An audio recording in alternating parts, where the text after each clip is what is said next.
Bueno, con la puesta en marcha de la legislatura, el gobierno de Mariano Rajoy debe empezar a tomar medidas económicas. ¿Cuáles? Bueno, de momento se desconocen, pero los ministros ya van dando pistas. Rajoy se ha reunido con los agentes sociales. La titular de Empleo, Fátima Báñez, propone sacar las pensiones de viudedad de la Seguridad Social. Y el ministro de Hacienda, Cristóbal Montoro, advierte que reforzará la lucha contra el fraude fiscal. Para hablar de estos asuntos y de otros de la economía, nos acompaña hoy Juan Ramón Rayo, doctor en Economía. Muy buenos días. ¿Qué tal? Buenos días. Bueno, vamos a hablar de todo esto, pero también de la economía doméstica, de la más cercana. Y, por ejemplo, con eso queremos empezar porque hoy se celebra el Black Friday, este Viernes Negro. ¿Es una buena oportunidad para hacer compras o es más bien una campaña de marketing? Bueno, son las dos cosas. Es decir, es una campaña de marketing, evidentemente, pero también si alguien necesita algún tipo de bien o servicio, pues es un buen momento para comprarlo con las rebajas. Eso sí, pues hay que tener en cuenta un poco de sentido común y no dejarse llevar tampoco por impulsos consumistas. El capitalismo, la economía de libre mercado, al final descansa sobre el ahorro, sobre la inversión, y por tanto tampoco hay que hacer loas o alabanzas desproporcionadas hacia el consumo por el consumo, y más la economía española, que necesita muchísimo ahorro todavía. Mucha moderación en ese consumo. Pues vamos a hablar de las medidas que está ya apuntalando el gobierno. Dice el ministro de Hacienda que quiere reforzar la lucha contra el fraude fiscal, y tú sostienes que eso puede repercutir en todos los contribuyentes y puede hacer que paguemos más impuestos. ¿Por qué? Sí, efectivamente. Bueno, cuando se habla de lucha contra el fraude fiscal, efectivamente suena muy bien, ¿no? El propio ministro de Hacienda la legislatura pasada justificó la subida del IVA porque algunos no lo pagaban. Por tanto, la idea básica es, bueno, pues que lo paguen los que no lo pagan y quienes ya lo pagamos, que dejemos de pagar tanto.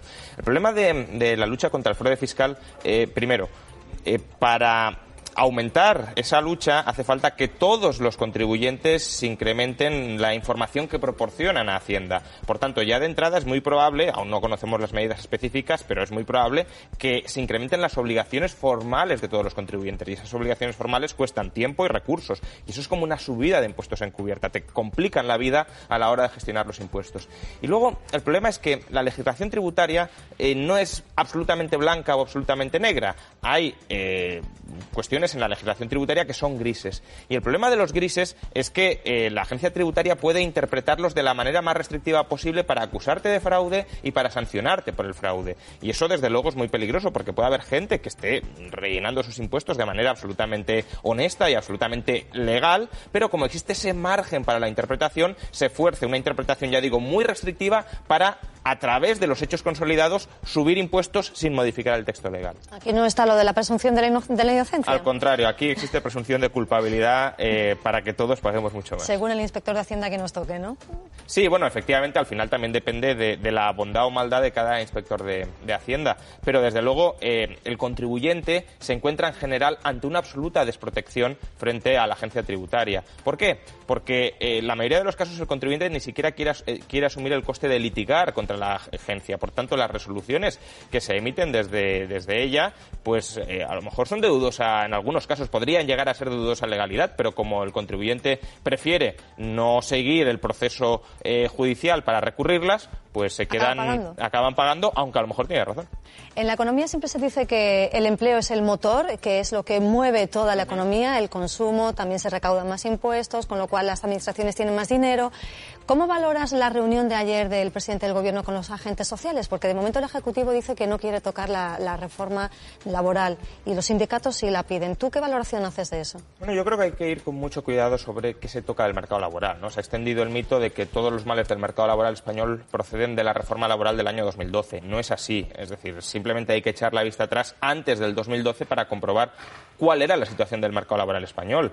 La tasa de paro media entre el año 1980 y la actualidad era o es del 18%, es decir, es una tasa de paro absolutamente aberrante para cualquier país desarrollado.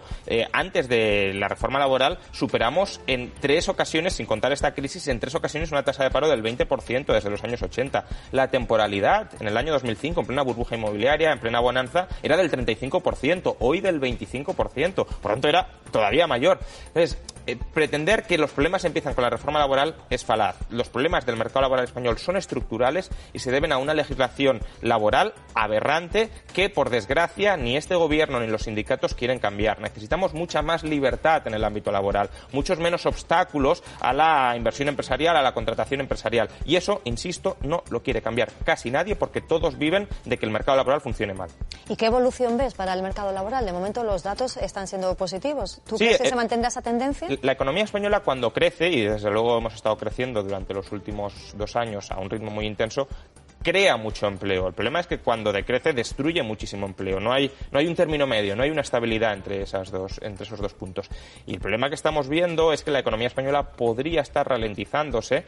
Son tendencias que ya vienen produciéndose desde hace varios trimestres. La inversión, que es lo que impulsa el crecimiento a largo plazo, viene desacelerándose desde hace varios trimestres. Y si eso se consolida, es decir, si esa ralentización se consolida, y la Comisión Europea espera que sí, en parte el Gobierno espera que sí, la creación de empleo también se ralentizará y eso desde luego sería un drama, a menos que apostemos por la liberalización laboral y la economía sea capaz de generar mucho más empleo, aún con menor crecimiento. Ya.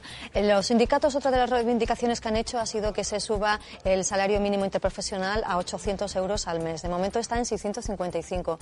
¿Ves posible que se pueda hacer esa subida? O sea, son 655 en 14 pagas, es decir, en realidad estamos hablando de más de 750 al mes, que evidentemente a todos nos puede parecer un sueldo muy bajo. Yo creo que casi todo el mundo lo que desea es que los sueldos sean lo más altos posibles. Pero una cosa es desear que los sueldos sean lo más altos posibles y otra creer que porque la ley establezca que han de subir los sueldos van a subir. Hay que tener cuidado con las leyes de salario mínimo porque lo que pueden hacer es condenar a la gente más débil, más desfavorecida al desempleo. Un ejemplo muy sencillo. Imaginémonos que mañana el gobierno aprobara una ley de ingresos mínimos de los autónomos. Es decir, que prohibiera a cualquier autónomo que ingresara menos de 1.000 euros al mes trabajar en España. Creo que todos entenderíamos que es una auténtica aberración porque dejaría a muchos autónomos fuera. Bueno, una ley de salario mínimo puede... ¿Te está gustando este episodio? Hazte fan desde el botón Apoyar del podcast de Nivos. Elige tu aportación y podrás escuchar este y el resto de sus episodios extra. Además, ayudarás a su productor a seguir creando contenido con la misma pasión y dedicación.